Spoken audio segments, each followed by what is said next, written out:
Good morning, kids. How in the heck are ya? It is Monday morning. Holy crap. What day of the week, what day of the month is it? It is the 10th.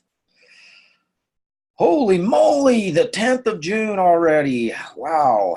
We are more than halfway through this year already. Crazy how fast time flies when you're having fun, isn't it?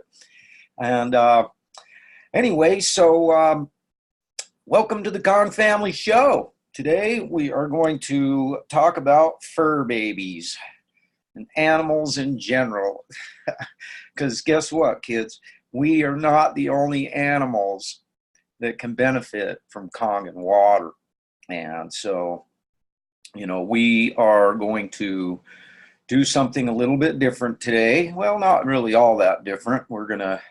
I'm gonna actually do some screen sharing with you here. I'm going to see if I can get this to work out. My brother Wets, good morning, buddy. How the heck are you? How was your weekend?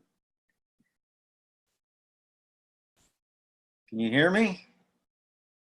It went by fast because I'm right back to Idaho this morning again. So the weekend is being bookended by two 750 to 800-mile round trips, depending on route. Wow, that's a lot of driving, brother. Glad you had safe travels, and Yeah, you got it, bud. And so yeah, I don't have a guest for today, so I thought I'd listen into something that I've never seen before, and share it with the family at the same time. And so I'm gonna do a screen share here with this so that it ends up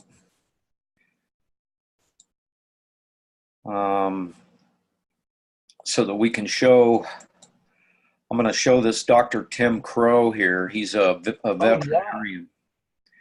And it looks like he's doing an on-stage performance here in this video.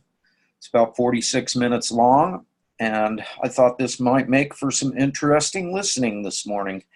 So I'm going to go ahead and put it up and see how it goes. I'm curious how it's looking on your end. Can you jump in on the Kong Family page and see how it's looking over there? Yeah, let me get my phone. Right now, I just see you and the screen. Okay, so you get to the so you're not actually seeing this guy getting ready to introduce Tim Crowe, huh? That's what I'm seeing. That and you. Oh, okay. All right. Perfect. Yeah. What we're hoping for. So here's full screen. How's it look on your end? Okay, got rid of all the YouTube stuff and it's just full screen. Looks ready to party. Awesome. Well, here she goes then. All righty. Well, we're running almost on time here. So we're gonna. I've got.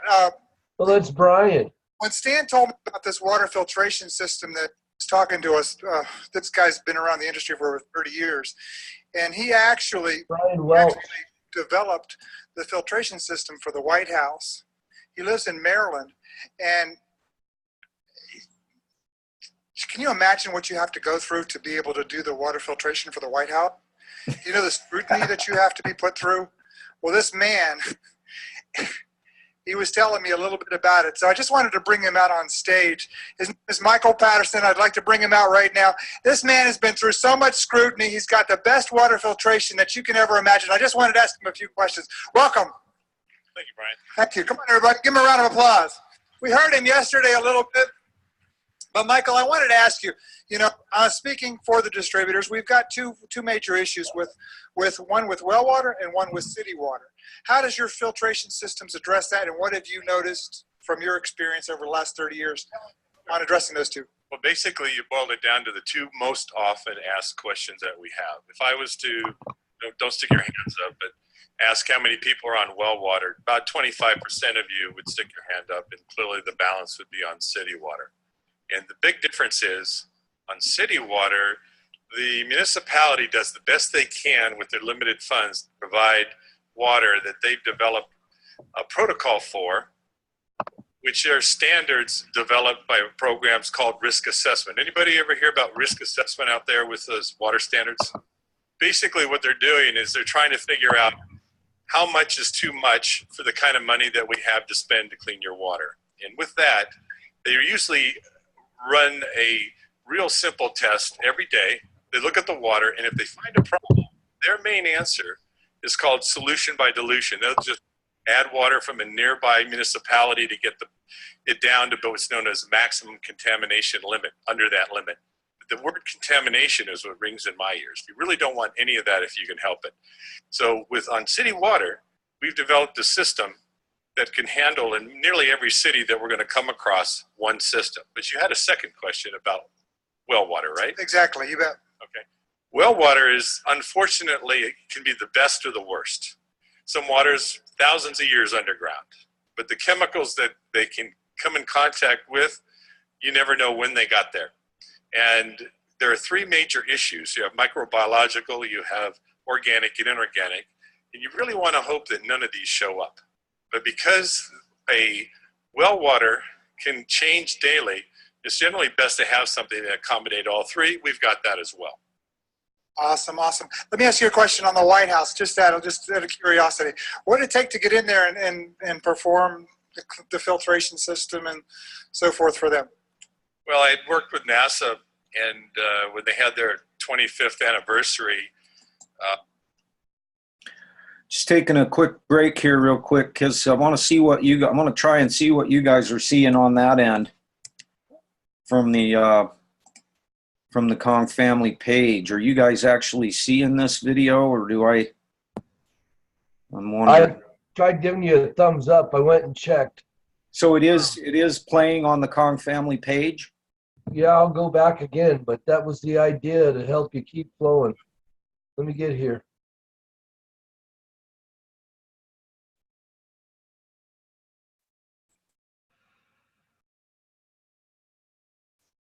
Yeah, it says live, 3:41. So if I kick it into gear and go back to full screen again,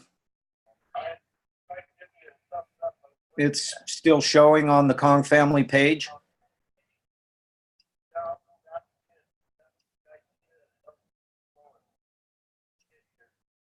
Yes? Yes. Okay, good. So we'll keep going. They screened 30,000 companies to get 30 to walk on the Hill and talk to their Space Science and Technology Committee. We were one of those 30. And the Secret Service had somebody there that said, oh, we should look into this. And short story, they're the guys that do all the work and put it in. They have their own technical support unit down at Fort Belvoir. And if you can pass the muster, then they bring you on board. And that's about all I can talk about. Wow, isn't that cool? So, you know, folks, I invested in this system. I have it, and I got to tell you, when I tasted the water, and I made sure I tasted the water before. Oh, dang it. And I tasted the water afterwards. I mean, when I started, because I put out a lot of water to people, and when I was putting out the water the next day, people said, did you do something different? Because the water you gave me 2 days ago didn't taste this good. I can't tell you how grateful we are to have this kind of talent to help us take care of the filtration systems needs that we come across as distributors. And I just want to thank you from the bottom of my heart. I really appreciate you. Yes, thank you very much. Thank you. I'll be here tomorrow explaining exactly more in detail. And he'll also be out there by 6-8 Tools answering your questions as well. Thank you, guys. Have a good week. Thank you. Appreciate you. Thank you. Okay. I just want to give a shout out about the raffles. We have a limited, we only had so many tickets to do raffles with, and we have a limited amount of tickets left to do raffles. So if you want to get in on the raffles, we have a few left back at 6A Tools. Again, the raffle is 10 tickets for $20 and 1 ticket for $5. Jason's in the back of the room right now with the remaining raffle tickets that are left for that platinum unit. They're going really fast. So if you guys want to jump in on it, do it. And again, make sure when you write your name, address, and phone number on the back, if you're not going to be here, if we can't read the name, address, and phone number, we won't be able to get your machine to you if you're not here tomorrow afternoon. Okay. I'm a pet lover. Who pet lovers? Where are the pet lovers in this? You know, people will spend more money on their animals than they will on their own health. Who agrees with that? Isn't that true? And I'll tell you, I've had some great experience with animals over my lifetime, and Dr. Crowe's going to share an experience that I had recently with my good friends, Rob and Tammy. Actually, they're out there in Spring, West Virginia right now. I just want to give a shout out to them over the internet. We miss you here, Rob and Tammy. But Rob and Tammy helped me out with a little animal, a little cat, and that was thrown out of a window of a car, 2 weeks old. And anyway, I'm going to bring this gentleman out. Where's Dr. Crowe? Come on here, Dr. Crowe. Because when that happened, I consulted this guy, Dr. Crowe. And what a magnificent person, and what the best vet in the world. So we're gonna turn it over to you for a second. Awesome. Thank you. No, you're good there. I'm good again. You're hot. Yep, you're hot. Let's see. If I can make this work. There we go. I got to tell you a little bit about how I got started. I was a working cowboy for many years, and I got dehydrated a lot. The clouds, of course, are coming in, but the rain's not coming down. It's just out there, and the clouds are there. I've got a working horse. It's like that little horses.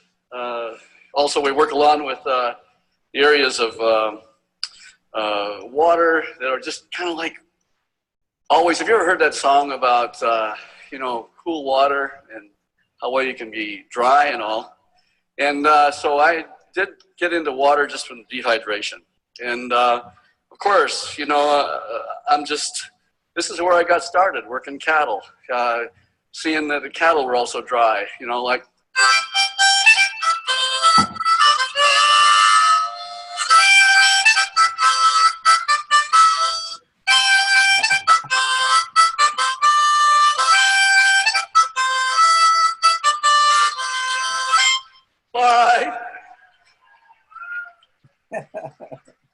Stan said I had to be a little bit short on the singing, so I better just get onto it here.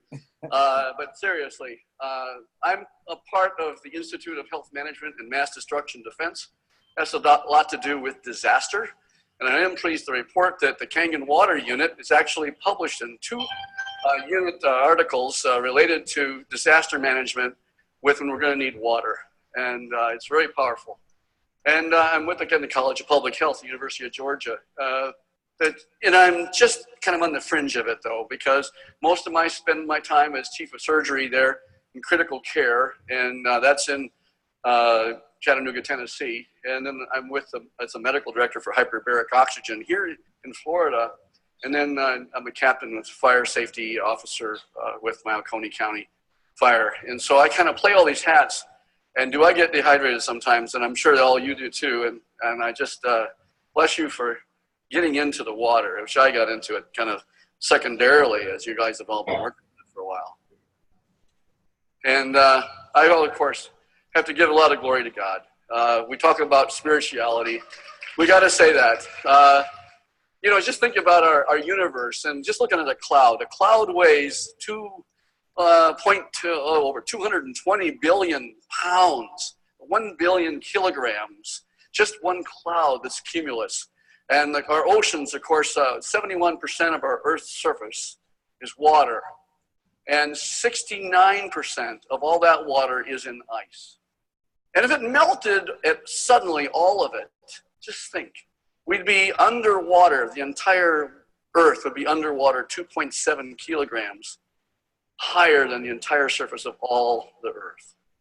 Isn't it amazing in the creation and the water? So, it all started, of course, with Genesis, with let there be light and the first day. And guess what? That light is all of the electromagnetic spectrum. That's everything, not just visible light. All the way down to when animals were made, they were made before us. And of course, then we have man at sixth day. And of course, then the good Lord had his rest. Guess what? That's his under the rest. And I just still don't get enough of it yet. I know. A lot of you don't either. Many investigations have been done with water. And water makes up, and I cross that out, 65 to 85% of our body is associated with water. When Gerald Pollack and I were getting together and him talking about it, I just realized, and he realized this, he's a water scientist. He said, no, Tim, we're like over 90+% water, 95 in muscle. And that's because all the interactions with all the other molecules are related to water. So that's not, maybe we're not just, you know, and include bone and tissues and all forth. And he talks about the fourth phase of water, what was Dr. McKnight was talking about earlier, the crystalline water, the hydrogel water. And it's like the light transfers better, and the protons transfer better, 40 times faster, as he mentioned. And the layers are enzymes. It's not a substrate and an enzyme. It's that there's about 10 layers of water between an enzyme and the substrate.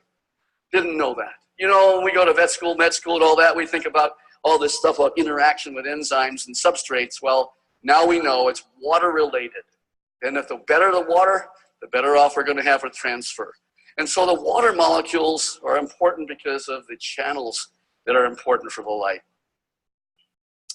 I spend a lot of my time in the operating room. This is at the Regional Institute of Veterinary Emergencies and Referrals, caring for sick animals and injured pets 24/7. That's how I really got involved with the water. I have a dear friend, his name is Dr. Ray Stewart. I don't know if Ray is here, but he's the guy that got me started. He's the chiropractor. He got me going in the water, said, Tim, I think you'll like this water. And then with another friend, another doctor that's a veterinarian, that he got me going. And that was about 3.5 years ago. And you know, pets and owners are just such a bond. And here's a lady bringing in her older dog who is around 15 years old. And she's got degenerative diseases and arthritis. And we're using a little loop right here. That little targeted loop is to help us with pain. And it sends out a signal. But if the patient's dehydrated, then that signal is going to get through, just like with a water transfer of light through water. And so she's happier because her little beagle now is working along with a loop and getting better with the hydration with the 11.5 water that's used for a soak around that leg. And then also the water that she's on is 9.5. Pets, all pets can handle, again, the 9.5, but you got to go a little slower with them sometimes. Remember, they have a metabolic rate that is at least 7 times faster than ours. And when you send home an owner with the water for their pet, and this is what I've seen so often, the pet starts to act better faster, and they start running around quicker, like this little beagle. Isn't she cute, you know? And then the owner, she says, wow, my beagle is running around like he's old, but now he's running around like he's much younger. That's the first thing I usually hear, almost on a daily basis in the practice where we are, and I see that all the time. And I spend time getting dehydrated as a firefighter. And I mentioned the story to you earlier about several of the firefighter friends that I've had in which they've been really in trouble because they still aren't quite listening to old Doc talk about water yet, but they're getting there. And this is an old slide, and I don't know if it shows up, but that's a bottle of water in my hand, you know? But now it has Kangen water in it. Yeah. And we had a firefighter that was going down, and he was out, and we started an IV on him because he'd been really hyperthermic, and hyperthermic is, is getting super hot. And we had to take all of his gear off of kerosene. He started an IV on him, and then I ran to my truck and got some water, started giving him the water, trickle it in. I told you that story, but I want to tell you it again. It's important because he gets hydrated much faster. And yes, we spend time in EMS as well. This is a 45-car pileup on I-75. And there were a lot of people working as first responders getting dehydrated. And so it's important to try to get everyone. So when you guys go out, talk to your first responders, talk to your firefighters, and your vets, of course. And, of course, everyone that's got a pet. And just remember this when it comes to the cells. The physiology is the same as if it's a human cell or an animal cell. Even the animal cell, those moving faster. The metabolic rates are quicker. We have about 10 trillion cells per 10 kilograms of body weight. So most of us here are probably got 70 trillion cells in our body. And 1 million molecular changes occur per cell per second.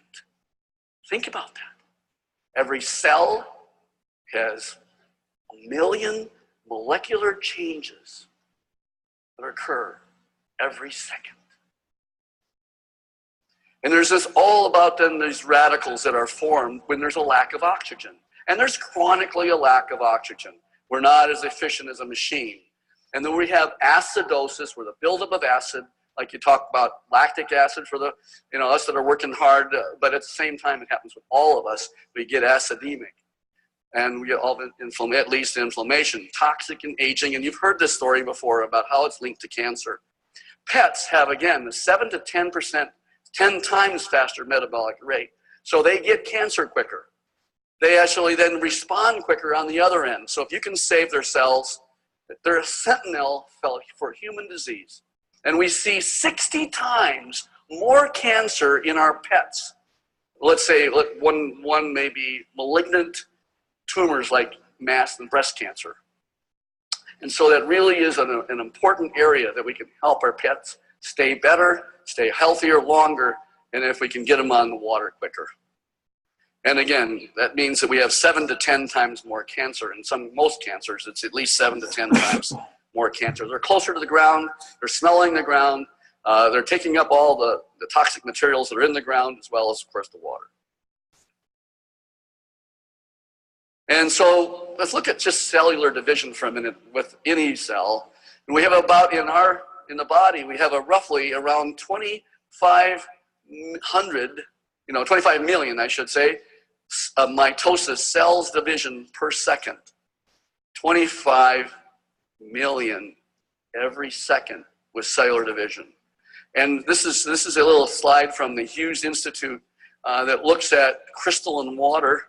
And look at that, the water is darker in certain areas around this, and this is the more solid water. And let's see if we can make that work. This is the hydrogel water is all around here. And we're gonna like to see if we can make that function with movement of that water. And so I guess we couldn't, but that's one of those things. I was showing cell division. If we can get the cell division that just shows the cell division, you'd see it again. It's so rapid, 25 million that happen every second. And I guess he's trying to move on. I'm looking at the monitor here. He's got that. Let's see if we can make it work. No. He's trying to get it so it divides. There he goes. Now I'll shine it back up here for you. Watch this. I'm going to be quiet.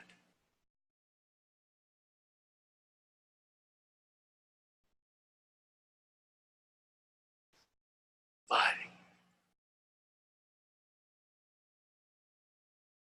25 million per second. That's how we then influence our bodies on a second by second basis. Pets and water consumption, I have to talk about that. They can smell the chlorine in the water. The chlorine, when you touch it with a little protein in the mouth, it turns to chloroform or a branch of trichloromethane. That causes cancer. That happens with anything that's chlorinated. Leads to dehydration. These pets can smell that. And I've had a blessing to reach out and meet a lot of you over the course of the last 48 hours. And I had one lady, I don't remember her name, but she said, my cat's drinking twice as much water as it used to. And she said, is that okay? I said, absolutely. That meant he was really dehydrated before drinking the course of tap water. Leads to less blood flow, leads to less oxygenation, leads to chronic cell changes, leads to increase in the reactive oxidant species. More of a scientific name for the reactive oxidant species is certainly the superoxide radicals. And then the scavenging is done, of course, with the water. And that leads to inflammation. And here's a dog that has a ruptured disc. And that disc is up there because it's a dehydrated disc. It's not like a moving disc like it used to. And here's the dog. His name is Samson. That was his CT scan. And he came in obese with abdominal pain. And initially, he didn't arrive just a pain from the referring vet, but he wasn't quite sure about his back. By the time he got to us, he was paralyzed. The discs rupture into the cord area, and then he is paralyzed in the rear legs. He can't walk. Well, as you can imagine, something else is going to have to be done besides just giving him, you know, electrolyzed reduced water, Kangen water. But in the beginning of his therapy, he starts on the antioxidants we know about. And so here's that CT scan, a little bit bigger up so you can see it a little better. There's the disc. Here's this cord pushed way up. Here's the edema all the way around here. And then what we do with this is just a model to show what we do is take a piece of bone out, and we then give the cord a lot of room to breathe, if you will, and remove the disc material. So here we are, we're doing the surgery, and I always ask, what can I always do to improve my outcome with my patients? Now, when it comes to post-operatively, we want to hydrate them. So as you go talking to veterinarians, make sure you talk about how much, of course, of it is, as this surgeon, board-certified surgeon, has been doing this for, I'm an amateur, I've been doing it for over 30 years as a surgeon now, and I can't tell you enough how important it is for the water first. Yeah, of course, the food's next, the nutrition, and then the pain control, and that leads to electrolyzed reduced water. And here we are going home. We're starting to walk a little better. Notice the owner has that's a styrofoam cup. I'm sorry about that. But and he's getting the machine and the water, and he's taking home the water, and he's taking home, he's happier, and he's getting some gallons of jugs to go home with him, and the dog is happy, and I'm pleased to report he made a full recovery. Okay, made a full recovery. And we also use another tool. It's called hyperbaric oxygen, and we put the patient in the chamber, and it re-oxygenates the cord as well. But it also produces reactive oxygen species, those superoxide radicals we talked about. And here is the electrolyzed reduced water. You have to talk about it as a scientific term is the electrolyzed reduced water when you're talking to your vets, because that's what they'll go to PubMed, and they'll look at pubmed.gov. They'll print up electrolyzed reduced water, they'll type it up, and then they'll see essentially what it is. That is, the water is used as a reactive oxygen species scavenger. And here's a couple dogs. Aren't they funny? You know, right? Now, you know, and we're always economical in veterinary medicine. What's the best thing I can do economically for my patients is put them on the water.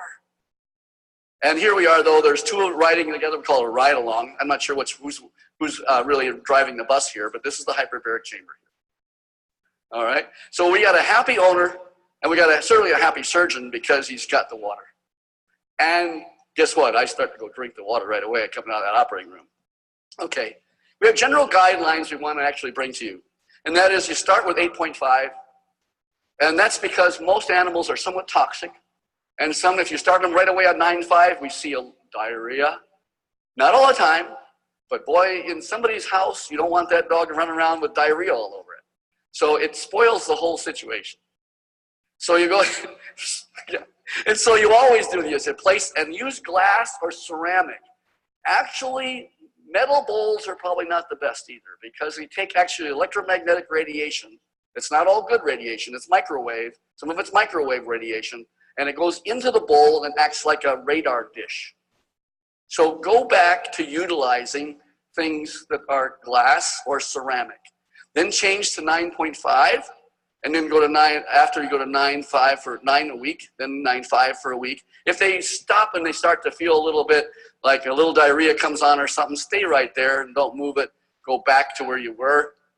And those with cancer and severe inflammatory disease will add a little tiny bit of 11.5 in a kilogram basis. You know, we're using like a 1 ounce for 10 kilograms. That's not very much. And of course, if they're using the jugs and taking them home, the water in those jugs, as you know, is shaking around and they're going to lose their ORP fairly quickly. So it's really important to get them on fresh Kangen water as soon as possible because it provides the free hydrogen-based electrons. And so you could do some energy testing with that. We don't have time to work into that as well today, but we just can imagine that water essentially is a vibration medicine. It's a vibrating structure. And so as you just test for it, you can do that. And so some of us that are doing in the biophysics side of medicine, you can test to see which water to start them on. Here's Samson. He's 11 years old. He had bone cancer. So that's the second Samson. He's got bone cancer. And in April 2012, he started limping. The owner finally got a diagnosis made with a thickened bone in May, and he started drinking the water. They found me, and they started drinking the water June of last year. Did it go back? Nope. Okay. And in August 2012, he was a very happy owner because he's now starting to not limp. He's starting to walk around, yet he's got a tumor. And he's so old that he's, he's an older dog. He's an 11. He's not that old, but at the same time, he's got a very aggressive tumor. And the tumor started to stop growing. Hear that, what I said? Stop growing. And we could tell physically that he was working very well and good. And then around almost, again, a year later or so, he started having lameness. It suddenly got worse. We don't know all the things about science, do we? And he suddenly got worse, and that tumor started growing rapidly. And then another month later, he was euthanized. So he's now with the Lord just a couple weeks ago. And his average sarcoma, the average sarcoma length of time that an animal lives without the leg amputated. The reason he didn't have one amputated is because he had a lot of arthritis. Oh, but that helped too. He was running around a lot. Oh, and he was happy. He was just, panting and happy and just really, really carrying well. Well, he lasted more than any dog on chemotherapy. You get 6 months at the most. And he went, well, that's that, way over a year, 15, almost 15 months. And here's Milton. Milton's lived through 20 years of age with 2 years of chronic kidney disease. And Grace, the owner, she said, I started the kitty on the water, and the kitty's starting to run around like a 10-year-old. She calls me up and says that. Dr. Crowe, you won't believe it, but my little cat that you started on the water is running around and jumping over the couch and doing all those things that he never used to do since he's been 10. Now he's 18. Well, he lived 2 more years. Yeah, 2 more years. Happy years. And so we see these common clinical conditions, and like I said yesterday, they don't have a placebo effect. There's nothing else that will make them work. So it's very, very important that the chronic renal failure, the chronic liver disease, the mammary gland carcinoma, these are tumors, prostatic disease, degenerative joint diseases, asthma, pneumonia, heart disease, autoimmune hemolytic anemia, big disease that has to do with fighting and breaking down the red cells, degenerative disc disease, like we showed with Samson. Some of those animals, when you first early get the diagnosis and you put them on the Kangen water, they don't need to have and rupture their discs. They rehydrate. And then they start feeling a lot better. And then they don't have to come to me. And the common clinical conditions, like we see so many animals that still get hit by a car. And they got bumps and bruises, of course, so they may have something else.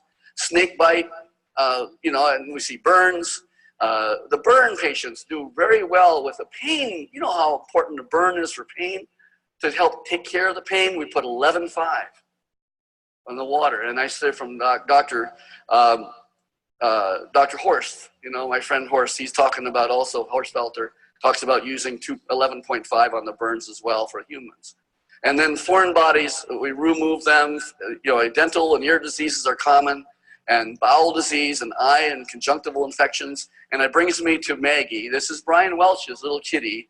Isn't she cute? Even at a couple, 10 days old or so, she's got eyes that are just barely getting open because he was able to use the 2.5 water to get the eyes open. I guess one of his friends found the little kitty alongside the road.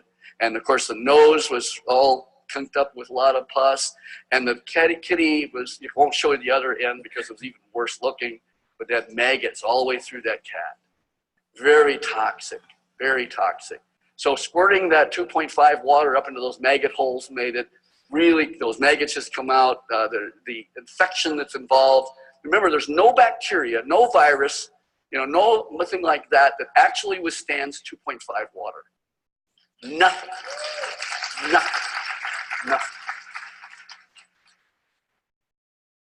So here's Maggie. Isn't she cute with her eyes open and doing well? Brian, thank you for sharing that with us. And of course, we know that true joy and happiness comes when we can really help our little animals like that.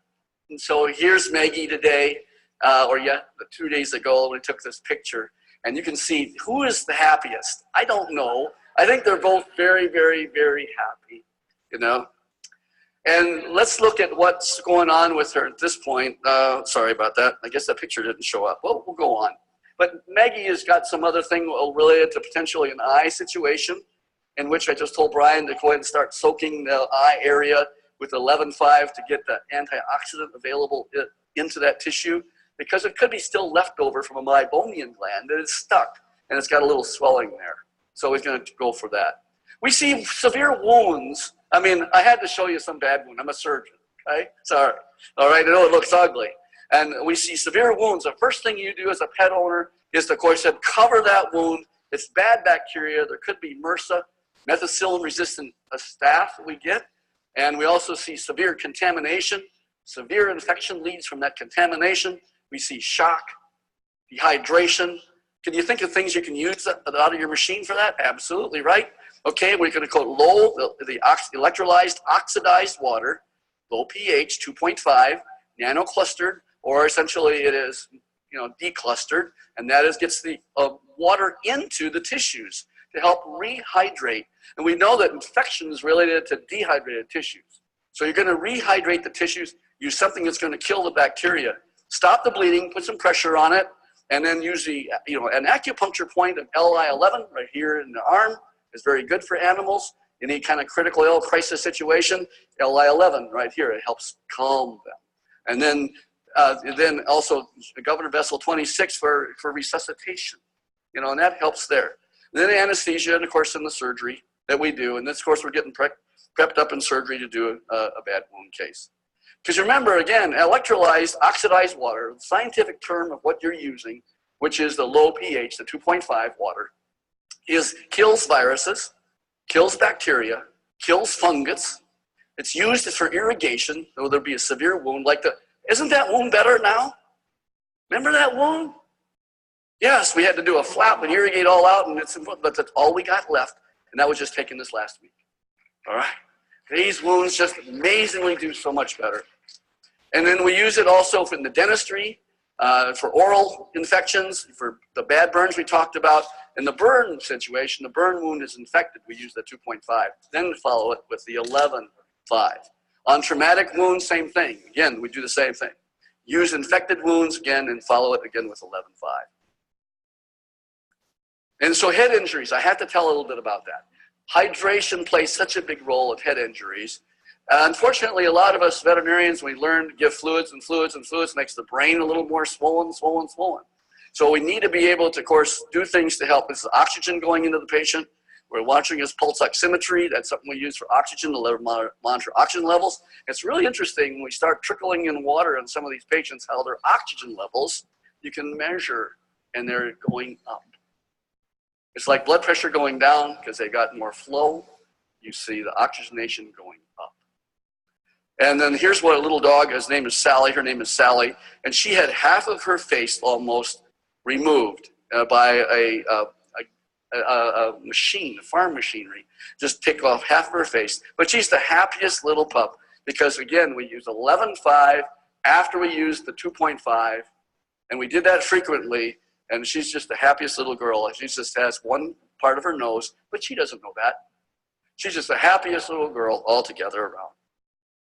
And then here's a little, just a wound. A simple little wound can turn into a bad thing. So a little itching, whatever, a little bit of a inflammation in the skin. Start with 2.5, apply the 11.5, and go back to 6.5 or to 8.5, somewhere in there, depending on, and then drinking the 9.5, and do that frequently. So here's Franklin. Franklin was itchy all over, and he was in for a knee surgery, but the lady, I noticed he was itching all over. He's just like, what's going on? Well, he was allergic. We find out with biophysics he's allergic to a couple of things like corn and wheat. We get him off of those. And do you think this lady is very intense about getting the water for her dog? Yeah. And it helped his arthritis as well. And that dog is moving so well. I just saw him last week, and he's doing so good again. And then she starts drinking the water too. All right. And she gets better. All right. And we get the performance animals that are just so into it, you know, and they're not fighters, but they sure are jumpers out here after a frisbee, and out here going after these dog The dog jumps over the docks and so forth. Obesity is a killer for us in animal medicine as well. We see so many animals, 70% of some practices have pets that are overweight, just overweight. This is a dachshund that weighs 60 pounds. And yeah, almost unheard of. The dog couldn't hardly walk and had ruptured the ligament in the knee, and the other knee was also bad. So what do we do with those now? Because we know that fat is pro-inflammatory. It really injures a lot of musculoskeletal tissue. It's hard on the heart. And of course we know it's pro-inflammatory with all those fat cells that are carrying on the inflammation. It's like having, you know, I'm a firefighter. So if I look at a little tiny fire, you know, it's a little tiny thing on fire, great. That's not too bad. We hose, that's it. But you get these kind, would get inflammation in them, and it's like a big, huge forest fire. So it's really important to get them on the weight reduction programs. We use a lot of beans along with their food just to kind of decrease it, of course. And then we always have them on 9-5 water, and they continue with that as well. So it's a process that we all have to work on. So again, to convince your vets, go to pubmed.gov. You know, look at the subject heading. Electrolyzed reduced water, that's what you're going to type in the subject heading. Electrolyzed oxidized water, that's again the killing water, the one for the killing of all the bacteria. Print these articles up, make copies, and then give the copies to the docs, give the copies to their technicians, email them and say, how well did you do? Find out how well they did. Discuss those briefly. And again, give them the copies that you may use a hot yellow highlighter, that you've done that. And then, again, use the brochures that we have made to help us all the way around, as you know, all that DVD and the brochures that you use. So look at some of the scientific articles yourself and understand them.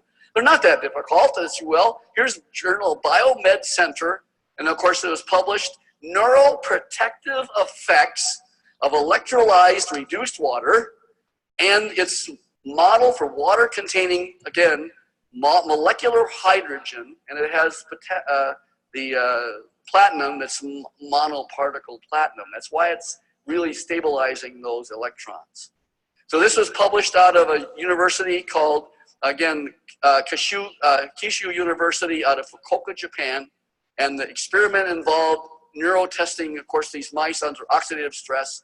And they found that it was a scavenger. It's an intracellular scavenger of reactive oxygen species. It did that. It was a neuroprotective effect.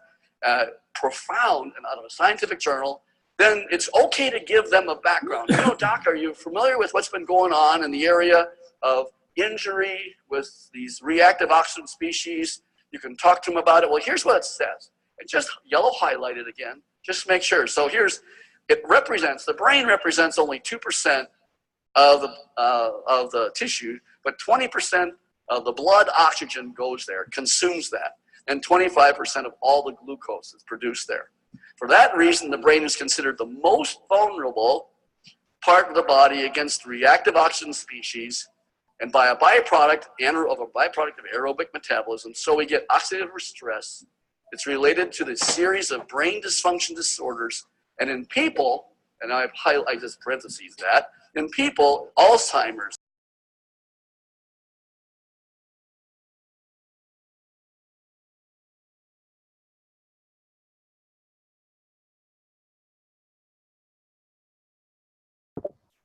What happened?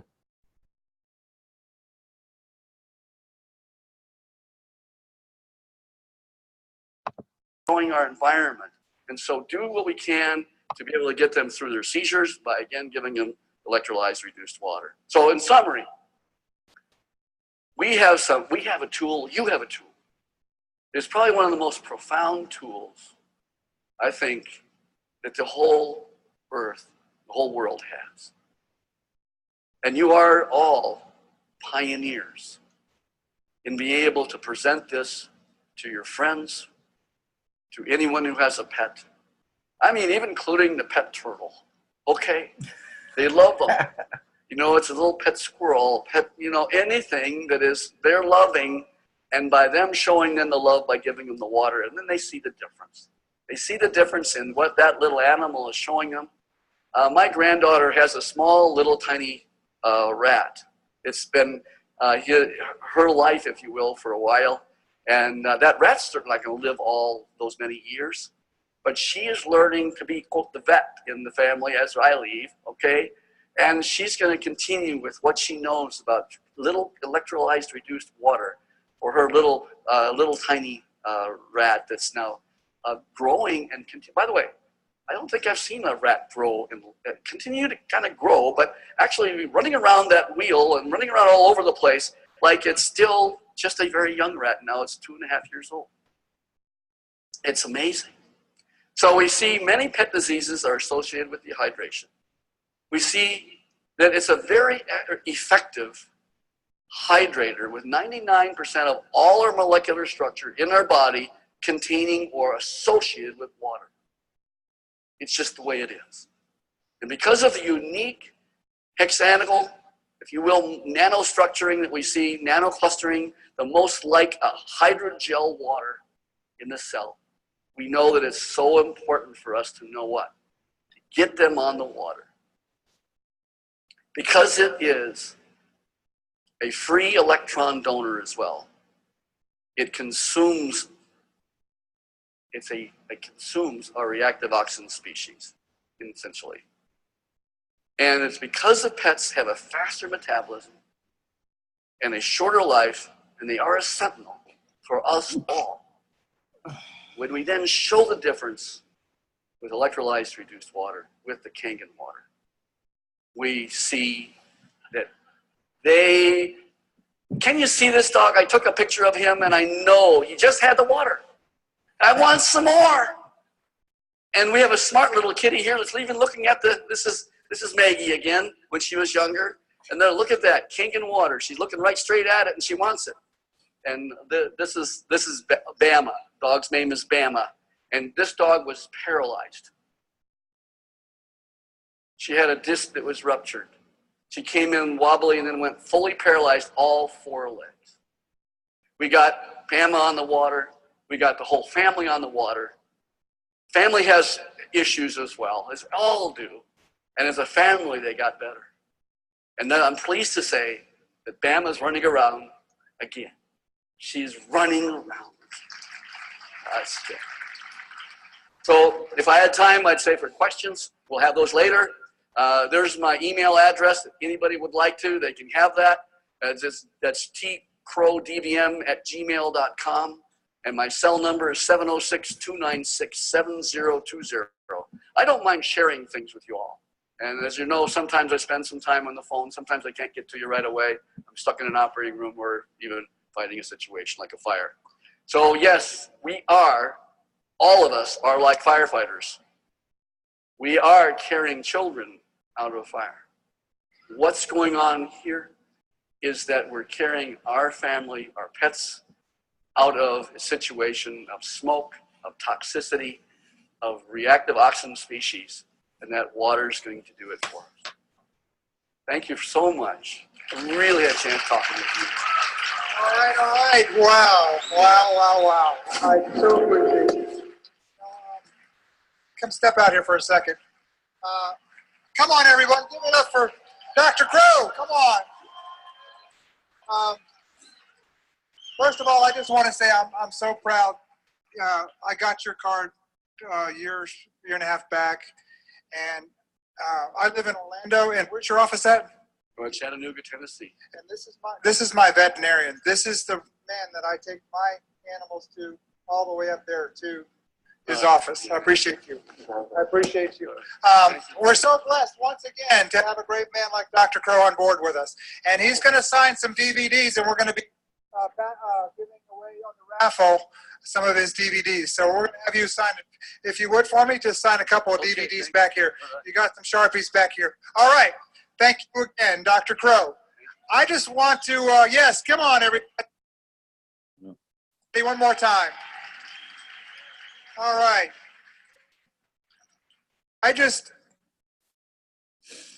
There we go. That was pretty awesome.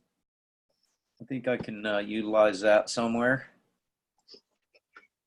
I didn't know that he was there. That was the year after my last convention I went to was 12, I think. No, No, it wasn't. I went to 12 and I went to 16. But yeah, that's good. I like him. Really down to earth, laid back. Doesn't seem to be come across as a know-it-all or any of that. You know, he's pretty down to earth dude. Yeah, I'm pretty excited about that. That was pretty interesting. One of my buddies that was on the river trip with me last week, he was studying to be a vet, and so I'm glad I'm recording this one. I need to get this. You know, it's kind of interesting because my 17-year-old cat, my big Barney, he was on his deathbed 2 years ago. Wow. We were, you know, he was doing literally nothing. He was 22 pounds. He was just laying around. He wasn't going outside anymore. All he was doing is eating, drinking a bunch of water out of the tub, because he always wanted us to turn the water on the, you know, have it on a slow drip out of the tub. And He does that. Yeah, he'd drink a ton of it, and then he'd just pee and poo and lay around and do nothing, and he was just getting huge. And the worrisome part was that he wouldn't do anything. He'd limp. He had this really bad limp that he would limp in to get food, limp in to get water, limp in to go to his litter box. He has a couple of his favorite little spots in the house where he really loved to hang out that he couldn't get to anymore. Like he couldn't jump up on a chair anymore. Yeah. And, you know, a while back I sent a picture out of him laying up on Tina's sewing table. Because both of the cats love to hang out on her sewing table because it's got a window right there in front of it that gets light, and there's trees out there where they can watch birds and that kind of stuff. And they both just love that spot. But that was Johnny's favorite spot in the house, and he couldn't get up there anymore. And I don't know, a month or two ago, he was up there. I'm like, sweet. I had to take a picture of it and share it out and say, yeah, check it out. 2 years ago, he couldn't get up there. And he couldn't get up on the bed to sleep with us anymore, so we made him a bed down on the floor. And now he's getting up on the bed and sleeping with us again. It's freaking awesome, dude. Nice. I mean, yeah. You know, after watching that, I have a lot better understanding now why. You know what he said in there that's super interesting to me is how he was talking about our body being 71% water. You know, whatever. I mean, there's these ranges between 70 and 75 and whatever. But from what he said just now, our body is really more like 99% water because everything that takes place in the body, it requires water. Everything that's going on in the body, every cell, So hold on. You mean that us drinking Kangen are 99% water, or you mean everybody? Yeah, well, that's from what he was just saying there. Because he talked there about how it was a 70-ish percentage of water. Right. It's average. It's just an average. Right. Yeah. And then he said, but if you look at what's actually happening within the body, and you look at the fact that every single cell has to have the water to, you know, he said there that, you know, it's more like 90%, 90+% water, because literally water is everything. It's part of every process in the body. Well, I mean, if we were all that watered up, we wouldn't be sick. We wouldn't be dealing with what we're dealing with. So I think, again, I get it, but most people aren't. Most people are dehydrating. We're born 93+% water, and that ranges, and we die under 50%. Yeah, we're losing half our water.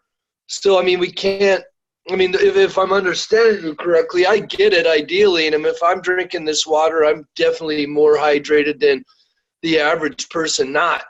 But that's why the advocacy and that's why the purpose is so driven on our end is because, you know, people are dying of dehydration. That's what it all boils down to me. It just manifests in different diseases or conditions in people. Yeah. But the foundation of all of that is that people are dehydrated. And that's that dehydration by acidosis. Everyone's just acidosis plagued. Yeah. So, yeah, I hear that. But it's like, yeah, I'm hoping we can continue to get more and more people's attention as we move on, because it's that simple. Yeah, we want to complicate it. Yeah, exactly. And I guess there should have been a caveat there in that a person who is properly hydrated is right. I mean, but that's it. Water. Yeah. It's a huge difference. Yeah. Wow. No, so it makes sense. In order for the body to function at its most optimal level, the higher in the 90s, I would imagine we'd want to be, really. Yeah. Amen. And yeah, that was, I think that was interesting. And that's one of the things I'm going to try to do whenever I can, whenever I can't get guests to be in here on the show is do things like this so that we can just continue to give value out every day. Let's get Crowe on the phone. Let's get Crowe on here. He gave us his phone number. Yeah, exactly, dude. I'm going to call him and email him and let him know and send him a copy of this show and show him what we're trying to do. And hopefully I can get him to come on the show and share some more golden nuggets, because this has been clear back in 2013. So this is 6 years ago. So I'd imagine there's some new developments, new things that he'll have some more golden nuggets to drop on us. And my bet is he'll be happy to come on the show. Yeah. So, yeah, I'm going to definitely reach out to him. And anybody that's out there, if you guys wouldn't mind reaching out to him as well and say, hey, you know, we'd sure love to see you get on that Con Family show. You know, if we're all reaching out to him, he'll come on. And, you know, so that's one of the things that I'm trying to do. And hey, Ricky, I know you're out there on the live feed. I think you have somewhat of a little bit of a relationship with Dr. Michael. I've been reaching out to him, trying to get him to come on the show forever, seems like, and I'm going to keep reaching out. I'm not going to give up. But if you wouldn't mind reaching out to him and saying, hey, come on, get on the show, get with it, buddy. All the cool people are doing it. Well, he jumped on and he crashed Bob Wright's party, so why wouldn't he come on solo? I know, that's what I'm thinking. So I'm hoping to get him on. I'm pretty sure he will. I know he's busy as a one-legged man in a butt-kicking contest, but, you know, I'm sure at some point in time we can get him to come on in. And so we're going to be here. We'll just see if we could get him to go on. Right on. Anyway, yeah, I think that was another valuable edition of the Con Family Show. And thanks to everybody that came in on the live side, Ricky, Roger, Johnny Bryant, Michelle. Good to see you guys. I hope you guys got some value out of this. I will get the recording up here a little bit later today. You can feel free to share this out with all your pet-loving friends and that kind of stuff. And, you know, just trying to rock the value every day, kids. That's a big deal. We gotta get value out there so that we can change the world. And because after all, we are the Con family, and we have this really simple goal, kids. We just want to change the world. And how is it that we're doing that again, Sean? One glass of Kangen water, 9.5 at a time. It's now empty. Man, amen, brother. One lightning bolt in a box, one incredible pet, one incredible family, one amazing video at a time. And so, yes, sir. Thank you so much for showing up. Everybody that came in, feel free to share this far and wide. And much love to you all. Make it a great day.